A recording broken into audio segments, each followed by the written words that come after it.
And you cut open the brain, and you look in the nervous system, and you find the cortex, and you find the cerebellum, and you look for the synapses and the neurons and the connectors, and you say, this is it. And the scientists are pretty sure about this.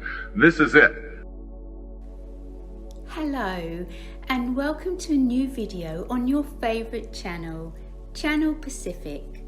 Today we're going to talk about the secret formula by Dr. Wayne Dyer that will help you in creating the life of your dreams.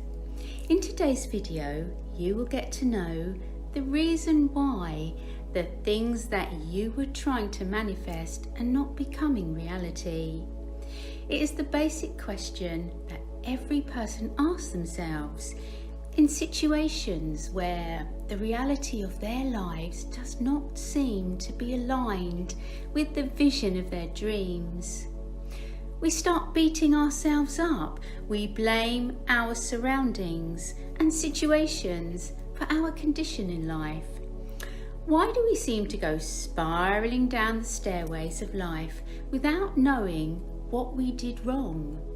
But if we understand the reason why our life is not going our way, then we have the possibility to change it. We get an answer to our question for the condition that we are in. Then we have the possibility, a chance to change what we are doing wrong. We are the creators of our own problems in life. The part that goes missing from the picture is only the thought that has the capacity to solve that problem. Let's find out the answers to all our questions through this video.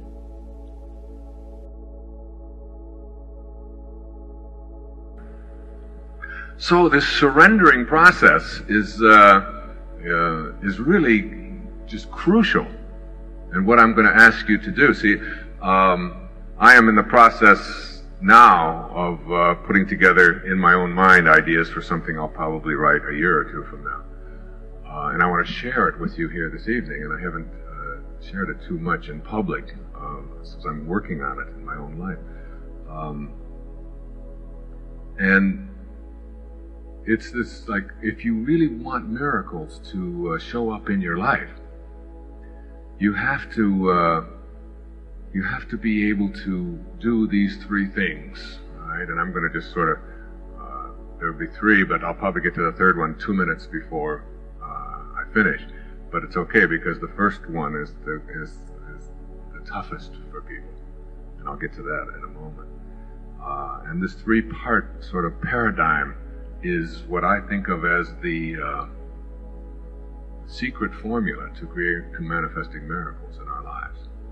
See, I began to write about miracles not because I thought it was time to write another book, but because I couldn't stop myself from doing it. It's the only thing, real magic is the only thing that I've ever written that I don't take credit for, that I really feel was written through me. That I was a messenger in this case. And it was, and so as I talk about it around the world now, about this business of being able to create something for yourself that is truly miraculous, what I'd like you to do is to just get a picture in your own mind of what it is that would constitute a miracle for you. You know, something that you may have walked in here today not believing was possible for you to do, or in order for it to occur, it would require some kind of special divine intervention or some kind of luck or great happenstance, and all the cosmic dice would all have to flow exactly right, perfectly, in order for it to occur. I'd like you to just be able to just picture what that is. And it could be anything. I mean, there might be people in here, most of us, when we finish today, will get up and walk out and go to our cars and drive home. There are some who will not walk out. There are some who've been in a wheelchair for the last whatever, and to just stand and walk would indeed constitute a miracle. So your miracle may not be somebody else's. For some it may be an enormous healing, to be able to rid ourselves of something that we have believed was not possible. certainly after hearing Bernie Siegel, you would begin to doubt whether or not there was anything that was impossible in the way of healing. In touring with Australia, I spent the last 11 or 12 days with Deepak Chopra and Stuart Weil. The three of us toured these cities. And Deepak's message, he and I have teamed up on some tapes now, and some writing projects and so on, gives us an indication that within each one of us is an enormous power that I'll be talking about shortly. And your miracle might involve something to do with relationships, manifesting prosperity, getting the right job, losing the one you got, getting the right partner, getting rid of the one you have, moving, raising your talent level, getting the right connection, whatever it may be.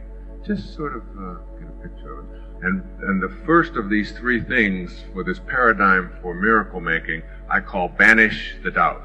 That's Roman numeral 1, even if you're not writing, if you're listening on tape. Banish the doubt. Most of us have been raised on doubt. Most of us have been raised to believe in what we can't accomplish.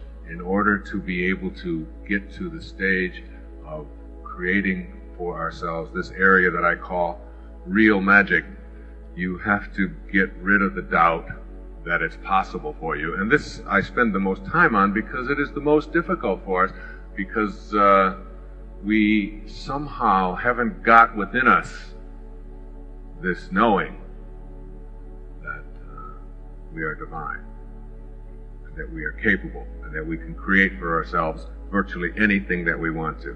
You see, there's two parts to this physical journey, obviously.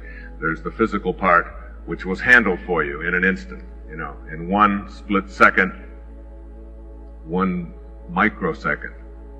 1 drop of human protoplasm collided with another, and everything you needed for this physical journey was handed to you. It's just like, and there you are, out of something, out of nothingness. Your life is what I call a parenthesis in eternity. It opens parentheses at the instant of your conception, and it closes parentheses at your death. And it's surrounded by eternity.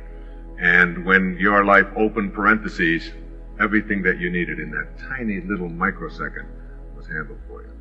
And then there's the part of you that has been watching this whole journey. There's the I. I heard someone saying at an airport the other day that someone bumped up to them and he said, "Watch out, that's my arm here bumping."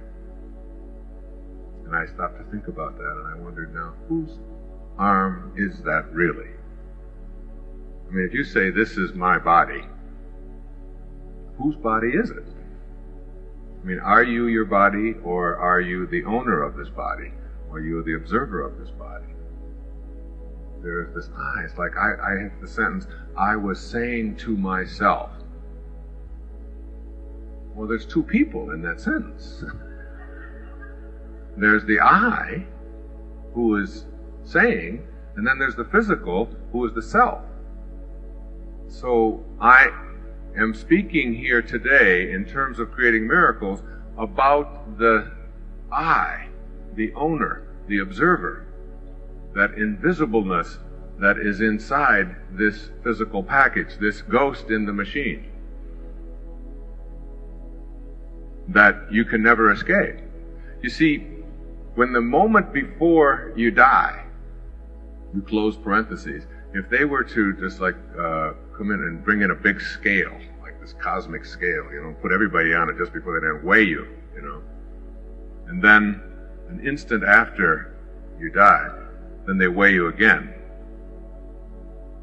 Now here's you when you're alive, and it weighs, say, 150 pounds, and here's when you're gone, and it weighs the same. It weighs 150 pounds, but it's not you.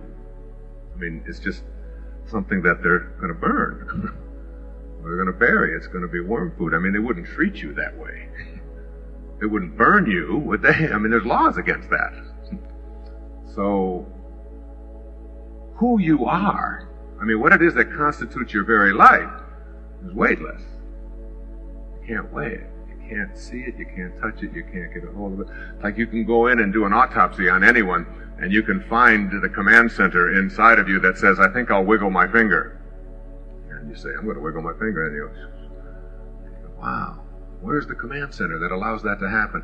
And you cut open the brain, and you look in the nervous system, and you find the cortex, and you find the cerebellum, and you look for the synapses and the neurons and the connectors, and you say, this is it. And the scientists are pretty sure about this. This is it. This is the command center that says where this is all allowed to take place, where you do all of your thinking. If the manifestation that we want to create for ourselves seems like a far-fetched reality, then the miracle is not possible. The picture that we create for ourselves, the place where we want to be, can be different for all of us. It might seem impossible at first, but thinking that it is impossible to turn into reality is the resistance that we have already created between ourselves and our manifestation. We are a part of the divinity, the people who are able to turn their manifestations into reality have tapped into that energy field already. We are only limiting ourselves from reaching that potential through the self-doubt that we have created for ourselves. Dr. Wayne Dyer suggests that the moment that we become able to remove that resistance and self-doubt, then only can we understand our true potential. The part of us that drives the body, that is the owner of the body, is connected with the divine force. It is the power that we contain in ourselves all the time. The physical self might have some physical limitations, but the ever-present divine force inside us has the ability to manifest our desires into reality. The moment we begin to become more connected with our inner selves is the point from where everything will start to seem like magic to us. Stay connected with us to know more in detail about this topic.